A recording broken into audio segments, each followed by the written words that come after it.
तो गाइस काफी सारे लोगों ने हमें कमेंट में पूछा है कि सर आर्म होल की लंबाई का और आर्म होल की चौड़ाई का नाप किस प्रकार से निकाला जाता है। तो काफी सारे कारीगर क्या करते हैं कि उसका एक चार्ट पैटर्न होता है। तो देखिए गाइस मेरे कटिंग में ऐसा नहीं होता है। मैं मानता हूँ कि अगर दो कस्टमर है, दोनों का नाप सेम है, अगर दोनों 32 साइज के ब्लाउज पहनते हैं तो दोनों का आर्म होल और आर्म होल की लंबाई चौड़ाई अलग अलग हो सकती है। अगर आप चार्ट का यूज करके कटिंग करते हो तो डेफिनेटली किसी एक कस्टमर का जो आर्म होल की फिटिंग है वो अच्छी नहीं आएगी। परफेक्ट आर्म होल की फिटिंग के लिए आर्म होल की लंबाई और आर्म होल की चौड़ाई का नाप किस प्रकार से लिया जाता है वो मैं आज की वीडियो में आपको सिखाने वाला हूँ। तो गाइज इस ब्लाउज में मैं आपको यहाँ पर आर्म होल की लंबाई और आर्म होल की चौड़ाई बताऊंगा कि किस प्रकार से नाप लेना है। तो ब्लाउज की स्लीव को आपको इस प्रकार से उल्टा कर देना है। देखिए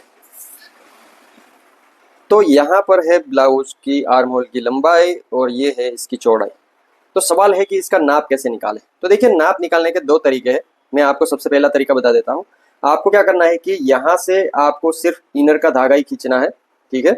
या फिर अगर आप इसकी लाइनिंग देखो, ठीक है, इसका इनर देखो, उसमें जो धागे की लाइनिंग बनी होती है उस हिसाब से आपको यहाँ से ठीक देख लेना है कि कहाँ तक धागे की लाइन चलती है, ठीक है। यहाँ पर निशान आ रहा है। उसके बाद यहाँ पर आर्म होल की लेंथ कहाँ तक नापनी है उसका मार्किंग करेंगे। तो उसके लिए आपको यहाँ पर आर्म होल पर जहाँ पर कपड़ा है, ठीक है, सिलाई नहीं, जहाँ पर कपड़ा है वहां तक इस प्रकार से सीधी स्केल रखना है और यहाँ पर आपको इस प्रकार से मार्किंग कर देनी है। देखिए तो ये परफेक्ट पॉइंट है जहां से आप आर्म होल की लंबाई और आर्म होल की चौड़ाई नाप सकते हैं। तो देखिए यहाँ पर सबसे पहले मैं आपको बता देता हूँ कि ऊपर से आपको देखिए जहाँ पर जॉइंट है ना वहां से इस प्रकार से नापना है। तो देखिए यहाँ पर 6 इंच आर्म होल की लंबाई आ रही है और चौड़ाई मैं आपको यहाँ पर दिखा देता हूँ। तो यहाँ पर मैंने 2 इंच का सिलाई मार्जिन रखा है, ठीक है, ये फिटिंग सिलाई है और यहाँ से यहाँ तक का नाप आप देख सकते हैं कि 2 इंच है। अगर आप यहाँ पर 2 इंच ही रखना चाहते हैं सिलाई मार्जिन तो यहाँ से नापना है, ठीक है।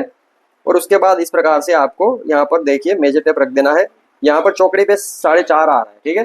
तो आपको टोटल नाप रख देना है। अगर आप यहाँ पर मार्जिन सिलाई 1 इंच 1.5 इंच, ठीक है, उतना रखते हैं तो आपको क्या करना है कि फिटिंग सिलाई से नापना है। देखिए यहाँ पर फिटिंग सिलाई से मैंने नापा है। देखिए यहाँ पर 2.5 इंच और एक धागा प्लस उतना नाप आ रहा है। आपको यहाँ पर आधा आर्म होल की ही नाप है, आधा आर्म होल फ्रंट साइड में होता है। तो आपको टोटल आर्म होल की चौड़ाई चाहिए तो यहाँ पर टोटल आर्म होल की चौड़ाई होगी 5.25 इंच। देखिए अगर मैं इसका डबल कर दूं आप देखेंगे कि यहाँ से मैं पट्टी को इस प्रकार से फोल्ड कर दूं तो देखिए यहाँ पर 5.25 आ रहा है। 5.25 टोटल आर्म होल हो गया है यहाँ पर। तो इस ब्लाउज का आर्म होल की चौड़ाई 5.25 है और लंबाई यहाँ पर 6 इंच। तो ऐसी और वीडियो देखने के लिए हमारी चैनल सब्सक्राइब करें।